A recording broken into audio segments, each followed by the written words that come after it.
Hello again, self-storage investors.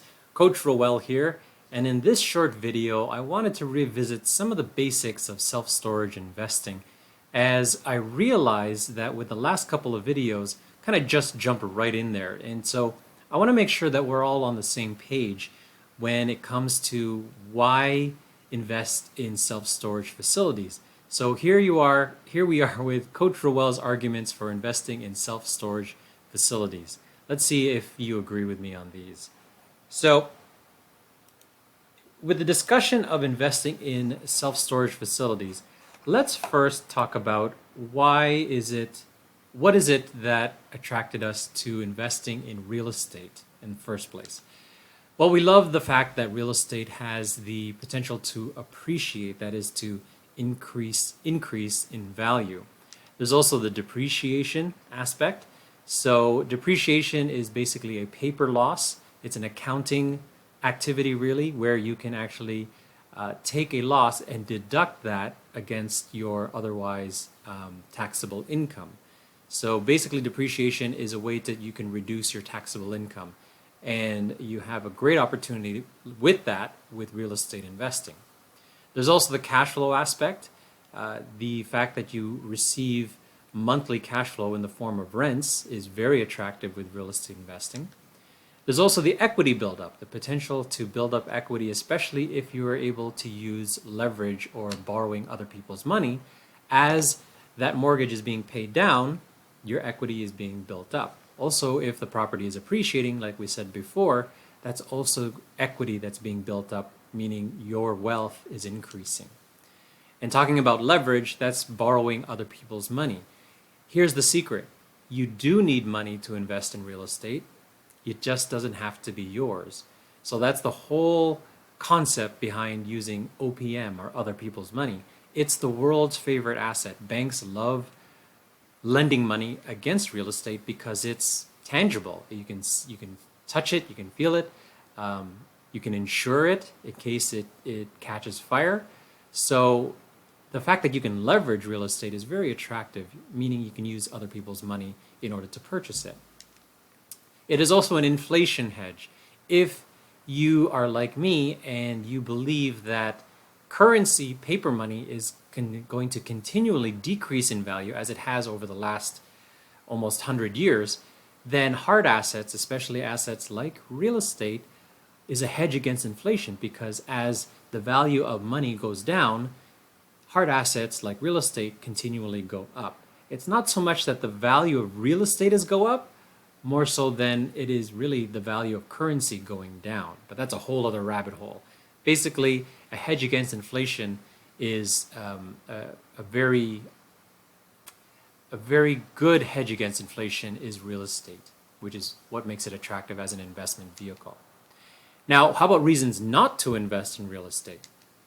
It is cash intensive, and it is also non-liquid. It's not like you buy a stock or mutual fund where you say, I want to sell it, and then the next day, 2 days, you have a cash position.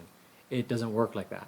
So while you do need a lot of cash, it is also non-liquid. So it's a little bit slower to move, which is a good thing, or most people would see that as a bit of a con, not necessarily a pro.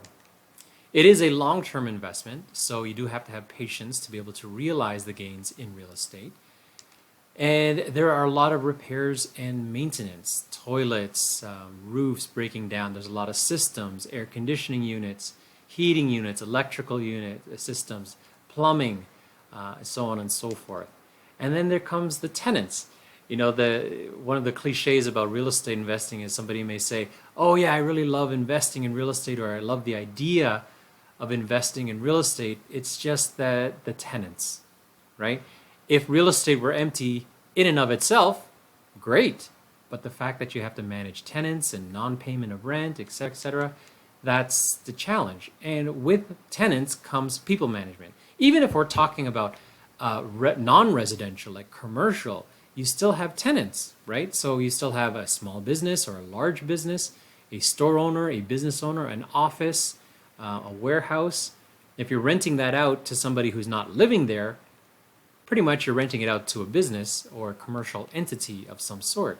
There are still tenants, and if they don't pay rent, you still have to manage that process, right? Or if they damage your property, there's some people management, there's some people skills that's involved there.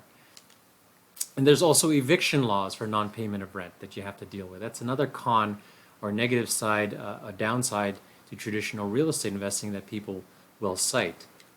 Now, what about self-storage facilities? Self-storage facilities is a niche, a small niche within the commercial real estate arena. So it's not residential, and you're not dealing with people's homes. You do have a big one that I like is you do have the potential for forced appreciation as opposed to market appreciation. Or market appreciation, we really have no control over how the market will go up or down. But in commercial real estate, in big time, we have a lot of control over being able to force the appreciation through cash flow improvements. Things like if you're able to reduce your expenses or increase your income, your rent somehow, or both, then that has a direct effect on the value of your facility, of your storage facility. Since there's no tenants, you still have monthly rental income. That's also a really great thing. And there's also the fact that the landlord-tenant laws do not apply. So what does apply if landlord-tenant laws don't apply? They are called lien laws, and they're not eviction laws. Put it this way. If you have a self-storage facility, imagine yourself, you have a self-storage facility, and somebody does not, one of your customers, let's say, we won't call them tenants, let's say one of your customers fails to pay you monthly rent. What are the steps that you can take? Well, you can remove their gate code so that they can't enter the facility to begin with. Next step is you can actually lock them out. This is called an overlock. The red lock that you see here on the left side, that would be the owner's lock. The silver lock that you see on the right side, that would be the customer's lock. And if they don't pay, you can put your own lock on top of that. And if you use the proper lock, these disc locks, it's very difficult to get those off. So if a tenant is, or if a customer is able to access your facility and they try to remove your lock, they're going to need like one of those metal saw grinders. You can't just use those bolt cutters that for regular combination locks, like a high school locker lock.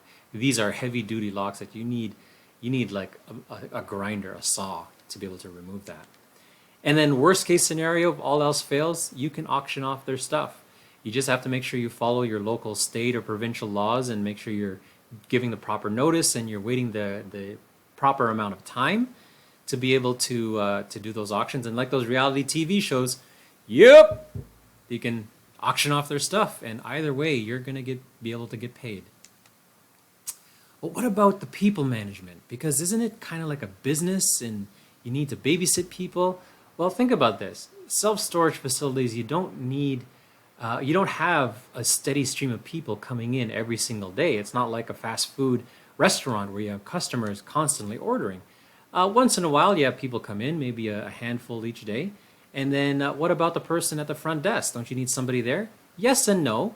If the facility is large enough, let me put it to you this way. Think about the direction that McDonald's is going with their touchscreens where you can order. They have one, maybe two cashier stations now, but they have at least 4 touchscreens where you can order your food there and you don't necessarily even have to talk to a cashier. Think about Walmart, the self-checkout lanes, and Amazon, where they have a store that doesn't have any cashiers. You just put something in your pocket, and as you leave the store, it scans you and it charges your credit card or your Amazon account. So the same thing goes with self-storage facilities, and the trend is going towards automation, where you can see here an example of a kiosk where technically you don't even need a person to be able to actually rent a facility, a storage locker, for a new customer. You can just implement a kiosk and it's all automated. Now, there's also the biggest reason that, and that's why reason I have it in red letters there, is there's much less repairs and maintenance. And so we're going to go rapid fire here, so pay close attention to this. Check this out. There's no carpet to clean or replace. There's no drywall to repair or paint. There's no appliances to repair or replace. There's no plumbing to repair or replace. No windows to repair or replace. No mold, asbestos, or lead to abate. No contractors to babysit. No recurring renovations. You don't need to know the systems for rehabbing and making it a beautiful house. You don't need to build a team of contractors, and you don't need to know how to protect your investment against tenants and the same contractors. It's basically, what is it? It's a metal box on concrete. So there's my quick and dirty arguments for why investing in self-storage facilities. Once again, my name is Coach Roel, and I hope to see you in a future video very soon.